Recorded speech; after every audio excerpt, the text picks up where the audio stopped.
विदेश में रहने वाले भारतीयों की तरफ से भारत पैसा भेजने के ट्रेंड में बड़ा बदलाव आया है। पहले खाड़ी देशों से में रहने वाले भारतीय ज़्यादा पैसा भारत भेजते थे। 2016-17 के दौरान भारत आने वाले इस तरह के पैसे में 50% हिस्सेदारी जो थी वो खाड़ी देशों की थी, लेकिन अब ये हिस्सेदारी घटकर 30% रह गई है। बढ़ा कहां से पैसा? इस दौरान अमेरिका और अन्य विकसित देशों से जो ये पैसा आता था रेमिटांसेस में, इसमें ज्यादा पैसा आया है। सर, इस बदलाव का मतलब क्या है? खाड़ी देशों से ये पैसा शिफ्ट हो गया अमेरिका की तरफ, क्या संकेत देता है, क्या मतलब है इसका?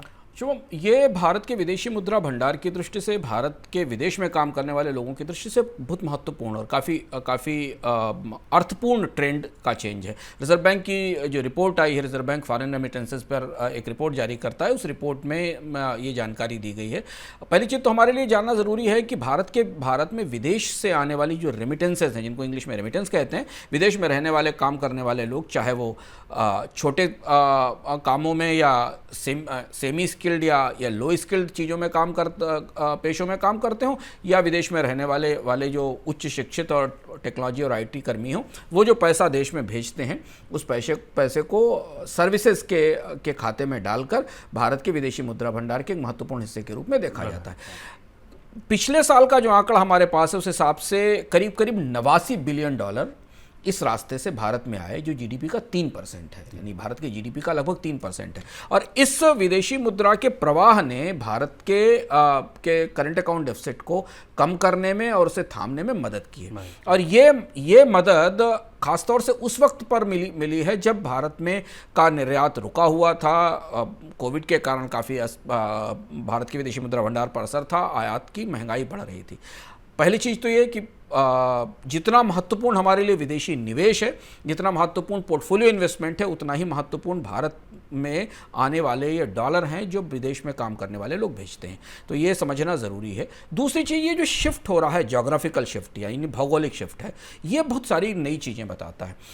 अरब से आने वाला जो पैसा जो कम हुआ है, 50 से 30% रह गया, इसका मतलब ये है कि मध्य पूर्व के देशों में भारत के लिए, लोगों के लिए रोजगार और नौकरियों की संभावनाएं कम हो रही हैं। इसकी दो बड़ी वजहें दिखती हैं हमें।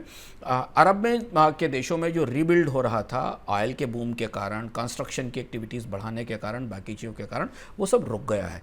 और इस कोविड का असर उसमें और भी दिखाई दिया। कोविड से पहले हमने देखा कि अरब की कई अर्थव्यवस्थाएं बेहद संकट में थीं। दुबई जैसी अर्थव्यवस्थाएं थीं, या सऊदी अरब जैसी अर्थव्यवस्थाएं थीं, जिन्हें जो लगभग कई अर्थव्यवस्थाओं के पास इतना ज़्यादा कर्ज था, कई अर्थव्यवस्थाओं में डिमांड बुरी तरह टूटी हुई थी। तो एक लगातार पिछले 5-6 साल से मध्य पूर्व से जो रोजगारों की मांग थी या भारत की इमिग्रेशंस थे, वो कम होना शुरू हुए। दूसरी तरफ ये शिफ्ट हुआ यूरोप और अमेरिका की तरफ, जहां आमतौर पर हाई प्रोफाइल जॉब्स हैं, जहां पर ऐसी नौकरियां हैं जो ज़्यादा शिक्षित और पढ़े लिखे लोगों को मिलती हैं। तो हमने देखा कि भारत से बाहर जाने वाली नौकरियों के दो ट्रेंड हैं। एक ट्रेंड है जिसमें कि हम सेमी स्किल्ड या शिक्षित लोग अरब में काम करने जाते हैं, और दूसरा हिस्सा हमें दिखता है उन लोगों का जो आईटी प्रोफेशनल्स हैं, जो यूरोप और अमेरिका में जाते हैं। तो शिफ्ट ये दिखता है कि यूरोप और अमेरिका में जाने वाले लोगों की नौकरियां की संख्या बढ़ी, और वहाँ से भारत में ज़्यादा डॉलर आना शुरू हुए। इस एरिया से डॉलर आना कम हुए क्योंकि यहाँ नौकरियाँ कम हुई। भारत के जॉब बाजार के लिए इसके मिले जुले असर हैं। भारत में अधिकांश सेमी स्किल्ड लोग हैं, और वो लोग उन देशों में, अरब देशों में काम करते थे, और वहाँ से आने वाले पैसे से भारत के कई हिस्सों में काफ़ी समृद्धि आई, जिसमें केरल और महाराष्ट्र महत्वपूर्ण है। और इसलिए विदेशी मुद्रा का जो प्रेषण भारत में घटा है, उसका असर हमें केरल और महाराष्ट्र की अर्थव्यवस्थाओं पर ज़्यादा गहराई से दिखाई देगा। दूसरी तरफ अच्छी बात यह है कि भारत से अच्छे मैन पावर का ट्रेंड मैन पावर का एक्सपोर्ट बढ़ रहा है, यानी यूरोप और अमेरिका के देशों में भारत से प्रशिक्षित लोग जा रहे हैं जिनके वेतन ज़्यादा हैं, तो वो ज़्यादा डॉलर भेज रहे हैं। पर यहाँ एक पेंच ये भी है कि ये दोनों देश अटलांटिक के दोनों तरफ, यूरोप और अमेरिका में दोनों तरफ, भारत के श्रमिकों को लेकर, भारत की नौकरी आने वाले लोगों को लेकर बहुत सारे सवाल हैं। वहाँ की सरकारें रोकना चाहती हैं, इमिग्रेशन को लेकर बहुत सारे इश्यूज़ हैं। अमेरिका में हमने पिछले दिनों में आउटसोर्सिंग को लेकर बहुत सारे राजनीतिक दबाव देखे कि सेवाओं को आउटसोर्स नहीं किया जाना चाहिए।